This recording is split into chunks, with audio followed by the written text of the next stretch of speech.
മെസ്സേജുകളിൽ ഒരുപാട് മെസ്സേജായി ഞാൻ വായിക്കുന്നു. 1,00,000 ഫോളോവേഴ്സ് ആയില്ലേ ചേട്ടാ, എന്താ ഒരു വീഡിയോ ചെയ്യാത്തതെന്ന്. എന്നാൽ അത് തന്നെ ആയിക്കോട്ടെ എന്നാണ് ഇന്ന് ഞാനും വിചാരിക്കുന്നത്. 1,00,000 ഫോളോവേഴ്സ് ആയിരിക്കുന്നു എൻ്റെ ഫേസ്ബുക്ക് പേജിന്.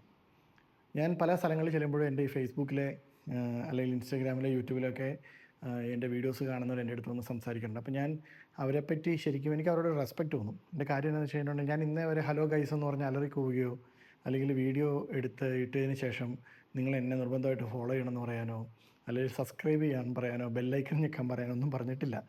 പണ്ടത്തെ വീഡിയോയിലൊക്കെ പറഞ്ഞിട്ടുണ്ടോ എന്ന് എനിക്ക് ഓർമ്മയുമില്ല.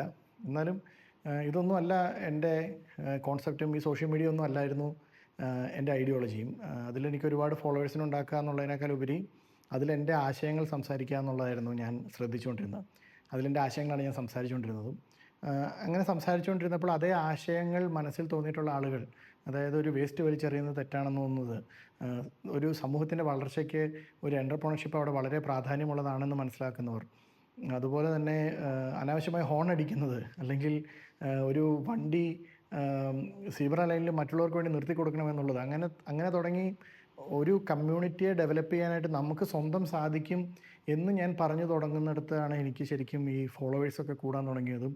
പിന്നീട് എൻ്റെ ബിസിനസ് അത് പണ്ട് പോലെ ഞാൻ സോഷ്യൽ മീഡിയ തുടങ്ങിയപ്പോൾ തൊട്ട് എൻ്റെ ബിസിനസ്സിലെ ഓരോ കാര്യങ്ങളെല്ലാം തന്നെ ഞാൻ ഓപ്പണായിട്ട് ഞാൻ കാണിച്ചു കൊടുത്തിരുന്നു. ഒരു പ്രൊഡക്ഷൻ കമ്പനി എന്താണ് എങ്ങനെയാണെന്നുള്ളത് അന്ന് വരെ 2016 വരെ ഞാൻ എവിടെയും കണ്ടിട്ടില്ല.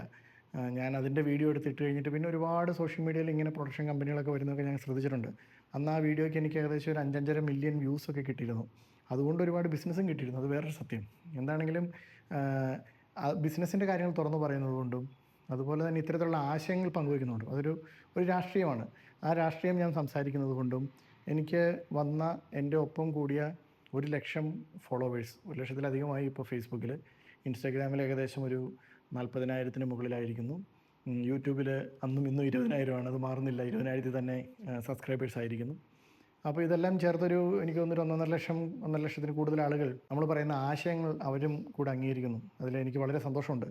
കാരണം ആ ആശയങ്ങൾ അത് പല പല സ്ഥലങ്ങളിൽ നിന്നും പല പല ആളുകളുടെ സമ്പർക്കം പുലർത്തിയുമൊക്കെ പല ബുക്കുകൾ വായിച്ചുമൊക്കെ എനിക്ക് മനസ്സിലായ കാര്യങ്ങളാണ് ഞാൻ സംസാരിച്ചുകൊണ്ടിരിക്കുന്നത്. അപ്പോൾ അതേ ആശയങ്ങളുള്ള അതേപോലെ തന്നെയൊക്കെ ചിന്തിക്കുന്ന ആളുകളെയാണെന്നുള്ളത് എനിക്ക് ഭയങ്കര അധികം ഹാപ്പിയാണ്. അതിൽ മെജോറിറ്റി ഓഫ് പീപ്പിൾസ് എല്ലാം ബിസിനസ്സുകാരാണ് എന്ന് എനിക്കറിയാം. ഞാൻ വന്ന് മീറ്റ് ചെയ്യുന്നവരൊക്കെ ചോദിക്കും എന്ത് ചെയ്യുന്നു ചോദിക്കും. അപ്പോൾ അവരൊക്കെ എൻ്റെ അടുത്ത് ഞാൻ ഇന്ന പോലൊരു ബിസിനസ് ചെയ്യാണ്, അല്ലെങ്കിൽ ഞാൻ ഈ ഒരു ബിസിനസ് ചെയ്യാണ് എന്ന് പറയാറുണ്ട്.